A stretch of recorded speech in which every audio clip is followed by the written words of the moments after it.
Dana, you ready? All right, we're on the record. We have some motions before we bring the jury in. Let's start with defense motions to exclude Seth Stoughton's testimony as cumulative. Mr. Nelson. Thank you, Your Honor. Yes, Your Honor, over the weekend I noticed my intent to the court and to the state to seek to exclude the testimony of Seth Stoughton on the basis that it's cumulative. I would note, Your Honor, upon further review of Mr. Stoughton's report over the course of the weekend, it's essentially the same analysis that several witnesses have already gone through, including Minneapolis police policies and federal standards, using materials that would have never been known to this particular defendant.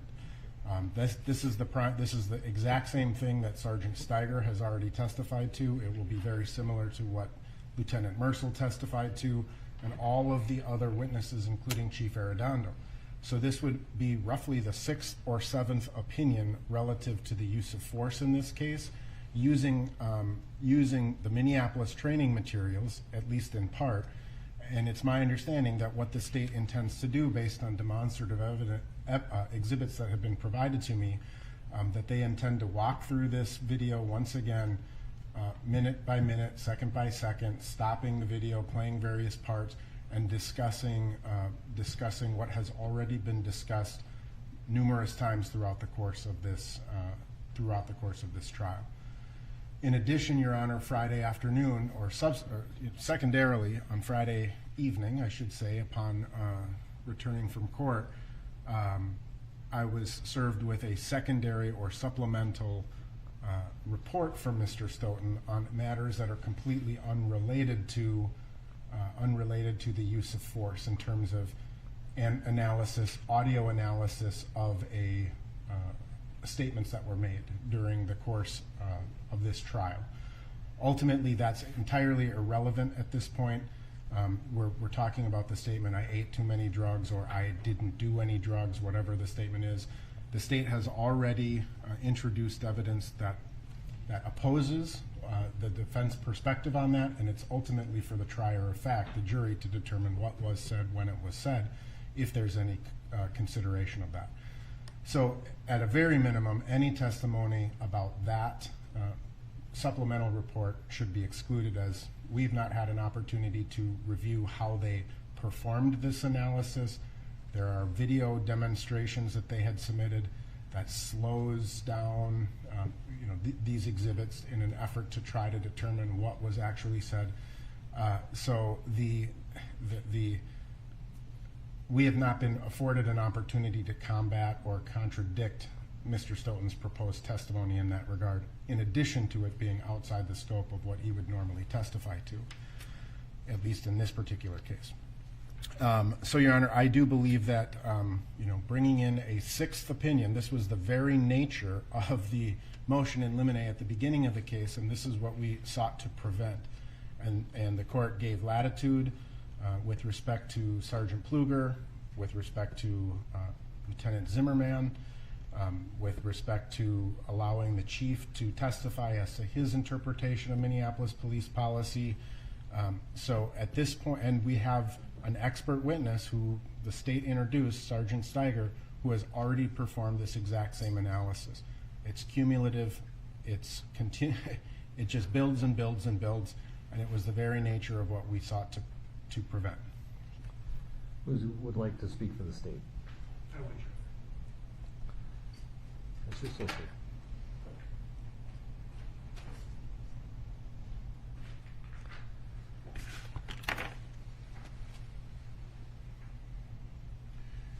Thank you, Your Honor. Your Honor, the state strongly opposes defendant's motion to exclude the testimony of expert witness Seth Stoughton. As we've explained to the court in our memorandum of law, Mr. Stoughton, Professor Stoughton, comes at the use of force issue in a much different way than the other witnesses who have testified. He is a nationally recognized expert, he's an academic, and he takes an academic approach. He would not be pursuant to the court's direction, commenting on MPD policies or analyzing those, but rather the national standards and generally accepted police practices. And this is an important distinction because, as the court knows, the defendant is not on trial for violating policies. He's on trial for violating the law. And a department can have a policy that's improper. A department can have a training that's improper, but it doesn't make it reasonable. And Professor Stoughton can speak to that. There's a national standard under Graham versus Connor. There's a standard of generally accepted police practices, and all of those fit into the constellation of what is objective reasonableness as viewed as a reasonable police officer on the scene. Well, Sergeant Steiger spoke to Graham factors, and the chief spoke to Graham factors. Why do we need yet another person to talk about the Graham factors? Your Honor, because he comes from a completely different perspective. And I think it's important to first focus on, when we're looking at exclusion, it'd be under Minnesota Rule 403. Cumulative evidence, that would be unduly cumulative, right? That would be unfairly cumulative, unnecessarily so. So you have to look at the importance of the relevant evidence here. The use of force, or authorized use of force, is a complete defense to all of the charges in this case. And so it is primary. It's at front and center. It's important that we counter what is sort of the Goldilocks syndrome in viewing expert witnesses. This witness is too old. This witness is just an administrator. This witness is not a national expert. This witness hasn't testified as an expert witness before, right? In order to be able to convince the jury, and we do have the sole burden of proof of doing so, that the use of force here was unauthorized and was objectively unreasonable, we need to come at it in a variety of ways. And Professor Stoughton is able to complete the last piece of that as through the eyes of a nationally recognized expert. So what would he say? Let's get more specific. What specifically would Professor Dr. Stoughton say? What he will testify is that upon evaluating both the threat or lack thereof posed by Mr. Floyd at the scene to the defendant and the other officers, both in terms of their own safety and thwarting law enforcement purposes, right? Based on that, and based on nationally recognized best practices and police standards, the use of force here was objectively unreasonable. And he analyzes it both using Graham versus Connor, but in a four-part analysis where he identifies the force being used, he identifies the circumstances under which the force is used and the duration of the force. He looks at the effect, the effect of the force used by the officers as compared with sort of the threat posed by the subject, and then makes a determination whether that action was objectively reasonable under the circumstances. And so, it integrates Graham versus Connor, but it goes about it in a different manner, and it speaks to national and best practices standards. And it's important testimony, and it's a testimony that's central to the case. Is your plan to show yet again the videos? Certain segments of videos that are already in evidence as demonstrative, and these are very limited in duration, Your Honor. I'm not having him play through an entire video and comment on each and everything. What he is going to be doing is in the same manner in which he analyzes and reviews cases. So, the threat, for example, or lack thereof posed by Mr. Floyd, he would be talking about specific segments of the video that he thought were key to his analysis for that. And we select those, and they're 5-second clip, 8-second clip, not an extended play. And then going through the next portion of the analysis and also commenting on whether or not the bystanders would have had an effect on a reasonable officer. We highlight certain portions of those clips too, in a not necessarily chronological order, but in an orderly fashion.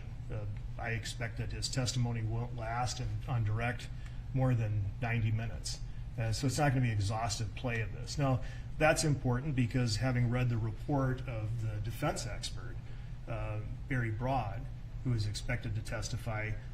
Central to his report is that the crowd so distracted the defendant that he was unable to render aid and perform the normal duties that he would as a law enforcement officer. And so it's important to that issue as well, and that's an issue that's been certainly raised and suggested by the defense throughout this trial. All right. Well, the court's concern was pretty clear before, is that in motions eliminated said we're not going to call every cop and ask him what would you have done differently, and basically I think the state has almost done that. We now have opinions from the chief, the inspector who was in charge of training, the lieutenant who was in charge of training, Lieutenant Zimmerman because of his seniority and that he was the responding lieutenant on the scene, the sergeant. I think the state has made its own bed here by deciding to ask all those people what their opinion was as opposed to sticking with their experts. So I think the defense has a legitimate concern, and I have a concern that this is becoming cumulative. As far as use of force, since it is more from an academic point of view and national standards, I'll allow you to call Dr. Stoughton to talk about national standards and how the use of force here violated them. I'm not going to allow you to do the crowd effect on his opinion. It's really pushing the extremes of his expertise. He's the use of force expert. He can mention that he didn't think the crowd in this case was, but he's not going to get into was a factor. He's aware of it. He didn't think it was a factor, and he can give an opinion as to whether or not the defendant violated national standards. But I don't want him getting into separate opinions about generally the existence of crowds, and he can talk about he's aware in this case about the crowd effect, and that does not change his opinion. But we're not getting into small crowds, large crowds. This is how you would deal with large crowds. I don't want to get into that again. To the extent the defense, I'm probably giving more than the state deserves by allowing you to talk about national standards and his opinion in this case, whether they were violated. And he can talk about how he took the crowd into effect. But I don't want him talking about, like some of the experts did, about small crowds, large crowds, all that. This specific crowd. Exactly. I will limit it to his this specific crowd, this specific event. We're going to be looking at the specific events here, not hypotheticals, just the timeline, his examples, and then his opinions. All right. Your Honor, as to the phenomena of auditory pareidolia, as the supplemental report that we gave to the defense, this is raised by the questioning of both expert Jody Steiger and of lead investigator James Ryerson, in which the defense introduced, it would exhibit 1007, I believe, and asked witnesses to opine based on what he first suggested that Mr. Floyd said. Mm-hmm. And Professor Stoughton, because he reviews so many body-worn camera cases and has an expertise in that, and has lectured on this topic before of the phenomenon of suggestibility or auditory pareidolia, he would be able to provide not only testimony about the suggestibility and why a witness may have answered a question in a particular way, he would be able to provide an example of this. We have a demonstrative of that particular segment, slowed down, supplemented with a transcript, and it would suggest he said something completely different. Ultimately, Professor Stoughton would indicate that when he listened to the portion several times without suggestion, he was unable to discern what precisely was said. Mr. Nelson, you want to respond to that part, since I don't think we talked much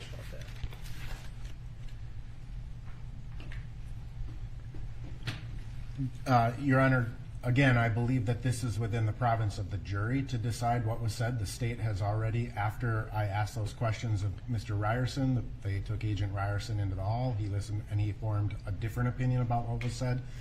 And so, first and foremost, this is an issue within the province of the jury. What was said, what wasn't said, they can listen to it. They're going to be provided with the exhibits in this particular case. So it is within their province, not the expertise for him to come in It's also important, I think, Judge, that the exhibit that they have intended to, or they've provided me that they intend to offer, is a very slowed down with subtitles showing what they believe or they think it could potentially be saying or could be interpreted as saying. So again, we've not had any opportunity within the last 48 hours to analyze what it is that they've done, to have an expert to combat it, or to have anybody. This was completely out of left field, in my opinion. So, and given the court's previous orders on expert witnesses, I mean, what the state has done throughout the course of this case is they've introduced segments, they've attributed statements to various witnesses where certain things, you don't know if it's Officer King saying something, you don't know if it's Officer Lane saying something. You know, the jury's not had the jury's just being told by the state, this is who's saying this. So it's the defense's right to introduce doubt, and at this point, the late hour on it is problematic. Well, on top of which, I think it's very much a collateral issue, but I'm going to grant the request to exclude that testimony. It's not a proper topic for expert testimony. The video is what it is. The jury can listen to it. They can make up their own mind. In fact, to be honest, I was surprised that there was not an objection when Mr. Nelson asked the witness, isn't he saying X, Y, and Z? That's a witness opining on a videotape, telling the jury what they should see or hear. And that's not a proper topic for expert testimony. And the fact that you had to slow it down and use subtitles, I think, is just an indication that this is not a proper topic. It's for the jury to decide. They can listen to it. I mean, I have experience in listening to a lot of body-worn cameras. That doesn't make me an expert. I have to make factual findings off and off of body-worn cameras in Rasmussen hearings. Doesn't make me an expert, nor is it appropriate that I would, when I sit listening to body-worn cameras, I'm doing so as a finder of fact, just like this jury should. So they're going to have to listen to it on their own. They're going to have to figure it out. Both sides can argue. And both sides got their point across anyway. Agent Ryerson said, yeah, it does say I ate too many drugs. And on redirect said, putting it in context, I think it was, I didn't do any drugs. So both sides have had their say, which probably was better off in closing. But in any case, you're not going to be allowed to ask him about that stuff. Other motions we had, I think, we have Mr. Hall. We're going to deal with Mr. Hall, put him on the stand and have him either invoke and for me to determine whether or not to each specific question if it's an appropriate invocation or not. But we're doing that tomorrow, I believe. But for now, the question is, assuming Mr. Hall does not answer any questions, refuses either on Fifth Amendment grounds or just refuses the court's order, what did you wish to introduce, Mr. Nelson, and what's the basis for admissibility? Your Honor, Mr. Hall provided an interview to Agent Doug Henning of the Minnesota Bureau of Criminal Apprehension and Agent Ricky Worry of the Minnesota Bureau of Criminal Apprehension. After the incident on May 25th, Mr. Hall left the state of Minnesota, returned to Texas, was ultimately apprehended based on some warrants that existed, was apprehended in the state of Texas, and Agents Henning and Worry traveled to Texas to interview him. At that time, I would note that Mr. Hall had an attorney who was present and was giving him advice as to providing statements about this particular incident. The statement that he provided included, just to give context of the statement was approximately an hour and a half long. He freely answered the agent's questions about where he and Mr. Floyd spent the day, what their behaviors were, where they went, the things that they did earlier in the day, and specifically how he appeared physically, what his demeanor was, etc. He then provided information to Agents Henning and Worry relevant to being in cup foods, his observations of Mr. Floyd in cup foods, and his observations of Mr. Floyd in the car prior to the arrival of Officers King and Lane. What Mr. Hall described was that instantaneously it was day and night difference essentially in his behavior. He fell asleep. They were concerned.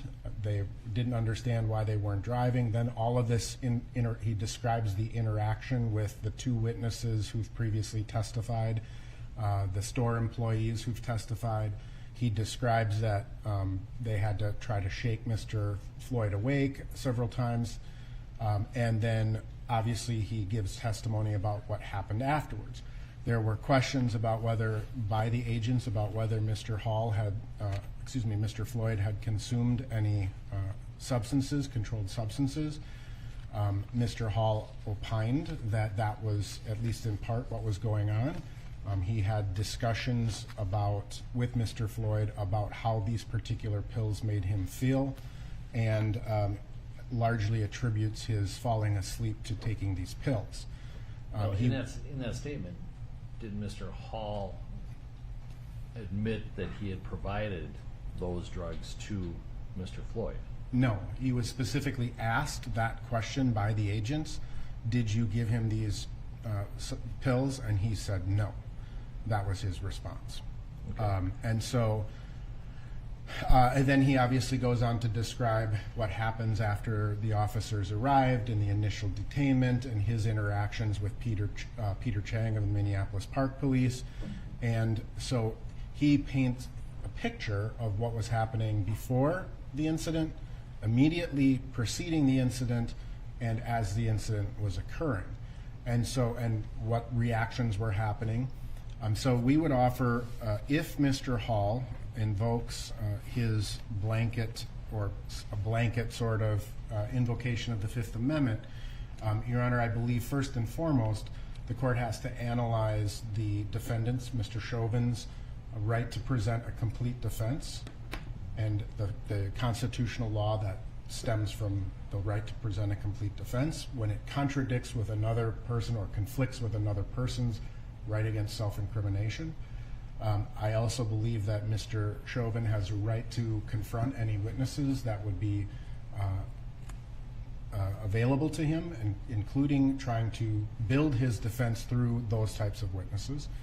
Number three, the state has gone to great lengths to establish that fentanyl or controlled substances did not play a role in Mr. Floyd's death, and the state is the only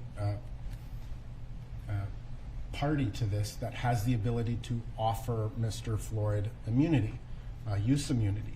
The court can't order it, I can't request it, but they have, at least in the chamber's discussions, stated that they do not intend to offer Mr. Hall immunity for his statements. So I think the state would have to make a showing or an offer of proof as to why they are not intending to offer Mr. Hall use immunity, at a very minimum use immunity of this statement.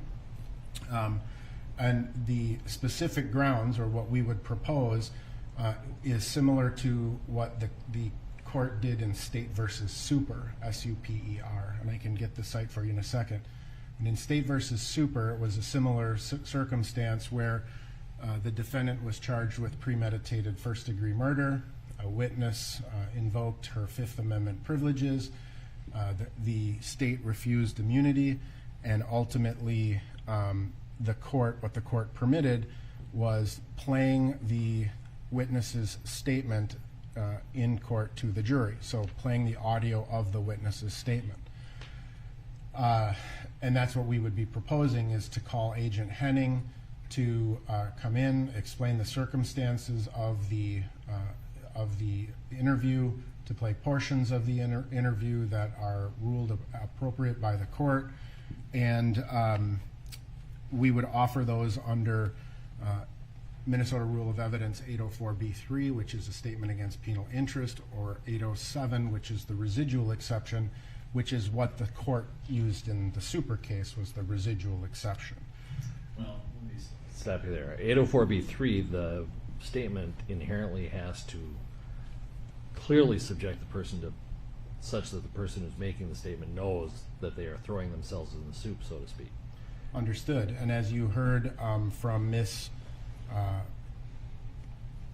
Cousins, I believe, Adrian Cousins, Mr. Hall's lawyer here, the third-degree homicide charge is a potential charge that Mr. Hall could face if he specifically provided, exchanged, bartered, or had any knowledge of what was going on. The court has now also seen the evidence of Mr. Hall throwing what appears to be some package off to his side while the police were dealing with Mr. Floyd. So if you look at the circumstances of this statement, I mean, it would certainly be, if he were to be charged, it would certainly be a statement about what was happening in that car. And circumstantially, and from a bare minimum, it would be impeachment if he were to get up and testify that he didn't provide Mr. Floyd with the controlled substances. So, I mean, according to Mr. Hall's public defender, even acknowledging his presence, or that was him in the video, or that was him with Mr. Floyd on that date, certainly could potentially tend to incriminate him. I mean, they say everything about this case, about his testimony, could incriminate him. Well, are you saying that the testimony that would be that he could legitimately refuse to answer on Fifth Amendment grounds, and the evidence that's admissible under 804B3 are the same? Yes. The same universe? Okay. Because ultimately, Judge, if you look at the sum total, when Mr. Hall made this statement, right, which was June 2nd of 2020, so within a week, he was located and apprehended and interviewed. He was counseled by a competent attorney who gave the blessing to speak about what happened to Mr. Floyd on that day. But if you go back out and you look at, there were pills found in the car, there's a video of him throwing something, there are above and beyond just the third-degree controlled substance crimes, they do ask him questions about giving false identification. He gave Officer Lane an actual driver's license or ID card with someone's name on it. He then gave Peter Chang a secondary name, so he can be incriminating himself. Did he admit all that in the statement? He did. Okay. He had warrants for his arrest that were in place at that time, issued by the state of Minnesota, and he explains in that statement that he has had problems with the warrants, which is why he took off out of town. That's ultimately why he was apprehended as well. So he had multiple layers of. He acknowledges in the statement having a counterfeit $20 bill in his possession. So in the course of this statement, he makes several incriminating statements outside of this particular incident.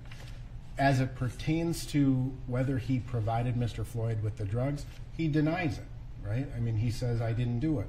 And, you know, if that is his position, based on how the questions that the state has presented, they intend to impeach him if he were to testify in this case with that statement. I mean, so they're using some of the very things that he claimed in his statement to either impeach him or to attack his credibility.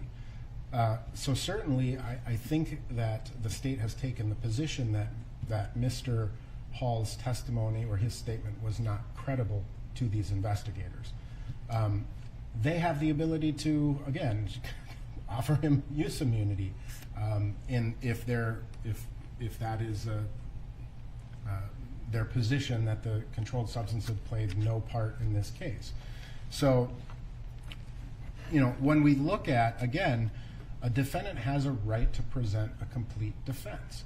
And so when we start from that analysis, that would include investigation of facts that are exculpatory or that are consistent with his defense. And that's what this is. We look at the residual exception in terms of the 807, in terms of the trustworthiness of this statement. There are several aspects of this statement that are corroborated by Ms. Shawanda Hill. So particularly when describing Mr. Floyd's reaction in the car, she also describes that Mr. Floyd fell asleep in the car and they had a very difficult time waking him up. So much so that she called her daughter to come and pick her up. She makes statements about Mr. Floyd taking Percocets. So there is, above and beyond that, Mr. Hall was counseled by his attorney about this case and giving this statement. So, And let me just, and maybe this is an argumentative question, although I don't mean it to be. So you're saying that his lawyer, who was advising him at the time of his statement, advised his client to give a statement that was so far contrary to his penal interest that it's admissible under 804b3? well, I mean, to that end, the lawyer was a Texas lawyer and may not have been familiar with Minnesota's third-degree homicide statute. Fair enough. All right, who from the state would like to answer? Mr. Frank.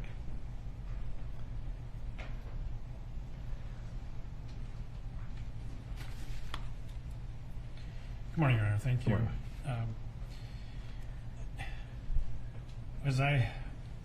I think the court clearly sees that sort of the conflict that counsel is presenting here in saying that there are issues that Mr. Hall can testify about legitimately despite a Fifth Amendment claim, and yet those same statements are not what establish the trustworthiness that the statement against interest requires. In other words, counsel is saying Mr. Hall made statements against his interest, but those are not the statements he's trying to have Mr. Hall testify about. The statements he wants Mr. Hall to testify about, that he has asked the court to allow despite the invocation of the Fifth Amendment, are not the statements against interest. To step back just a minute, counsel argues that he has a constitutional right to present a defense. That's true, but there are tons of cases that recognize that's true, but defendants still have to follow the rules of evidence. The rules of evidence, the hearsay rules, have to be satisfied for the statements that counsel wants to come in through Mr. Hall, despite a Fifth Amendment invocation, are covered. And the statement against interest, counsel relies on all the statements that he doesn't intend to introduce. And for purposes of the sort of catch-all exception, well, incidentally, before I get there, the statement against interest in criminal cases also requires some indication of trustworthiness before they can be admitted in a criminal case. Well, isn't that taken care of by a court finding that it is so far contrary to the person's penal interest? That's the reliability part. Otherwise, we would have needed the second part of the rule, which says that if it's an inculpatory statement but exculpates another, you have to have corroboration. That same corroboration requirement does not seem to apply to the first sentence. And I say that to just note that it's almost saying it has to be, it's corroborated or it is considered reliable because it is so clearly and far contrary to a person's penal interest. The statement against interest has an additional requirement in criminal cases, and that is some indication of trustworthiness for the entire statement. So it's similar to the analysis under the sort of catch-all exception, 807. And, there's a lot about Mr. Hall's statement that is self-serving and unreliable. For example? I'm sorry? For example? For example, he denies giving any pills to Mr. Floyd, denies that he had pills. We know a lot of that is not there's a lot of evidence that suggests that's not true. He gave false information at the scene at least twice. He did flee from Minnesota and had to be apprehended in Texas. He gave very sketchy details about his own involvement. He denied having any fake money, passing any fake money. So there are a lot of reasons to doubt Mr. Hall's credibility when analyzing the entire giving of this statement. It's very self-serving, obviously. And What are your thoughts regarding the body of evidence that would be considered that he could legitimately take a Fifth Amendment claim of compelled self-incrimination versus, is it smaller, larger, or as counsel said, the same group of factors that fall under 804b3 statement against penal interest? well, that's I think the primary point I was trying to make. The evidence that counsel thinks can come in despite the invocation of the Fifth Amendment, none of that is a statement against interest. It's a description he had of others, of Mr. Floyd. That's not implicating himself and thereby not creating a statement against interest or something that would implicate him beyond the obvious fact that he is present. He's present in a vehicle where drugs are present. There are indications that he may not have been truthful when he said he didn't give Mr. Floyd any pills and may not have been aware of that. And in our proposed questions, he will have to be asked if he was under the influence of any controlled substances that day, because it fundamentally affects his ability to know, remember, and relate. And that, I think, we will have then potentially an invocation just on that question alone. But that sphere of evidence counsel wants to put in through Mr. Hall does not constitute a statement against interest. Other statements he made, through which I think even the court realizes he would have the right to invoke the Fifth Amendment, are what counsel is claiming are these statements against interest. So the statements he wants in don't fit under that exception. They're just plain hearsay. And so that's the fundamental problem that we have with trying to limit this sphere of information to come out of Mr. Floyd, or to come out of Mr. Hall, is that they're not a statement against interest. All right. What I'm going to do is I'm going to take this under advisement until after lunch. I'll look at the super case and consider counsel's arguments, and I'll give you a ruling at 1 o'clock before we bring the jury back. Mr. Yes, please. It's at 781 Northwest 2D 390, Minnesota, Court of Appeals, 2010. All right. I'll take a look at that and consider counsel's arguments, and we'll come back at. Your Honor, and for purposes, just for clarification, is in terms of the questions that I provided to the court, you had, as I understood the court's instructions, we were limiting those questions to just in the car. Correct. Time frame in the car. That's the basis. The statement that Agent Henning took, that I would intend to potentially play, would be more of a description because of what they did that day. Right. Understood. Okay.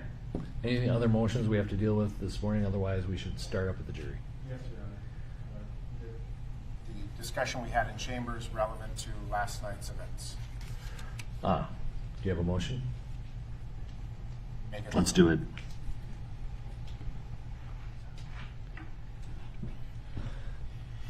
Yes, Your Honor. At this time, I am requesting, again, sequestration of the jury in view of the incidents of last night. As the court, I'm sure, is aware, an officer-involved shooting took place in the city of Brooklyn Center, Minnesota. As a result of that, there was some fairly extensive civil unrest that occurred. I would note for the court that we have at least one juror who's a resident of that particular city, and other jurors who have connections to Brooklyn Center. Given that this is obviously a high-profile case, this is a case that evokes a lot of emotion for a lot of people. Ultimately, Your Honor, the question becomes: will the jury be confident to to make a decision regardless of the potential outcome of their decision. There's two possible verdicts here, right? Guilty or not guilty. And my concern is that these jurors, and it's been an ongoing concern, that a juror in Hennepin County being exposed extensively to the media before coming in and serving as a juror, being at least initially cautioned only to avoid news about this particular incident.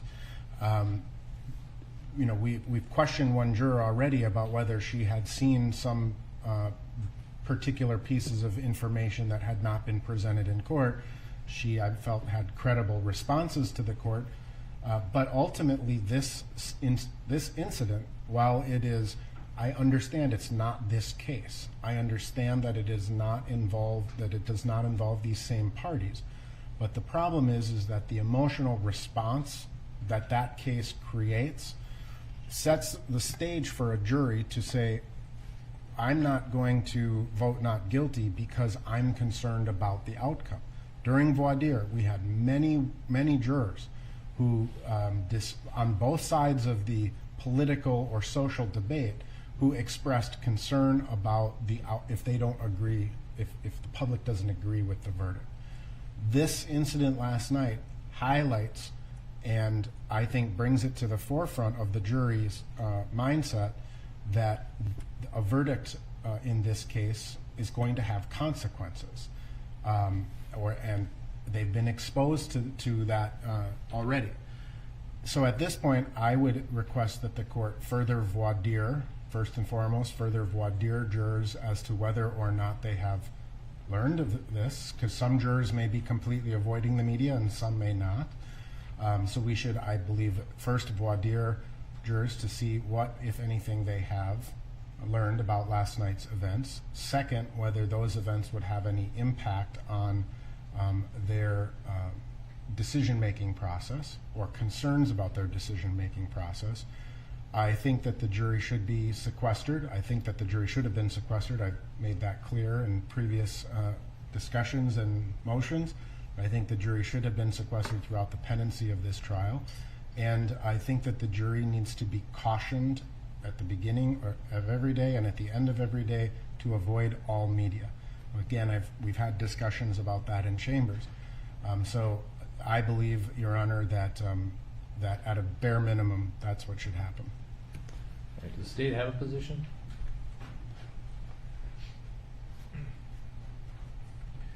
Yes, Your Honor, thank you. The state opposes the motion for sequestration. I don't believe that sequestration would be a remedy that would be appropriate or, frankly, effective in this matter. As counsel pointed out, it's a different case. It's a different department. It is an officer-involved shooting. It is something that happened nearby. We really don't know what the facts of the case are at this particular point as those things are unfolding. But world events happen. Things continue to happen in the state, despite the fact that we're all here in trial. That's just what happens. And we can't have every single world event that might affect somebody's attitude or emotional state or anything be the grounds to come back and re-voir dire all the jurors. The court, in our voir dire process, we asked the jurors, specifically the issue that Mr. Nelson is concerned about, whether they would be so concerned about the outcome of a verdict that they wouldn't be unable to be fair and impartial and render either a guilty or not guilty verdict. And all of the jurors who were sworn and impaneled said that they would be able to do that. And the court will further instruct them that they are to do that. They're to render their verdict without regard to the result. And the law presumes that jurors follow the court's instructions, and we should presume that they meant what they said when they said it, that they could set aside these external issues and decide the case based solely on the evidence. So I think it would be inappropriate to voir dire jurors now about events that, while related and being on the same topic of the case, do not involve this case. In terms of sequestration, I don't think that would be an effective remedy. Again, as far as the court admonishing the jurors to avoid all media, I don't oppose that request. I think that it does presents some issues. If you order the jurors to avoid all media, and it's very difficult to avoid all media, and we'd have to tightly define what does avoid all media mean. Years ago it used to mean don't read the newspaper, don't watch TV. It means something different now, I suppose. Media comes at us in all different forms. I think it'd be very difficult to follow an order to avoid all media. And while it might have the effect of reducing the media contact, I wouldn't want to have a situation where then if a juror inadvertently received some media on some unrelated thing, that would be a grounds of claiming juror misconduct because they didn't follow what would be a nearly impossible court order. So I think the court could fashion some guidance as to what to do. You could encourage them to avoid all media. You could even order them to do it, but if something inadvertently filters through, I think we can't overreact to it. I think we'd have to look at that as on an individual basis, just like you did with the other juror question that we had the other day, and we found out that it really wasn't what we thought it could have been. I'm going to deny the motion to sequester the jury and for additional voir dire. This is a totally different case. And I realize there's civil unrest, and maybe some of the jurors did hear about that. The reason why in my initial order I said we're not going to sequester, but we might go to it in the middle of trial if, and the concern there was that despite keeping jurors anonymous, that somebody may find out who one of the jurors is and reach out and have an inappropriate attempt to tamper with the jury. We have no indication that that's happened in this case, and that was the concern about going to sequestration. I understand the argument from the defense that this now puts them even more ill at ease, but I think sequestering them would only aggravate that. Oh, I heard about the civil unrest and now the judge is putting us into sequestration. There must be a greater threat to our security. I think the better way is to just continue with the trial as we've been going, that's a separate issue. They should treat it as such. It'd be a different story if it was civil unrest following another verdict, where the jury can see what the consequence of a certain verdict might be in a similar case, but that's not this case. The jurors all are aware and we're concerned about their safety because of what happened in May of 2020. The civil unrest that followed there. Not a big surprise that there's now civil unrest in response to this case, but I don't think that should heighten the jurors' concern. I think it's probably the same as it was before. They all have a concern that they expressed and were very honest about. And so I'm not going to sequester them. We'll sequester them on Monday when we anticipate doing closings. And we'll proceed accordingly. So with that, let's bring in the jury.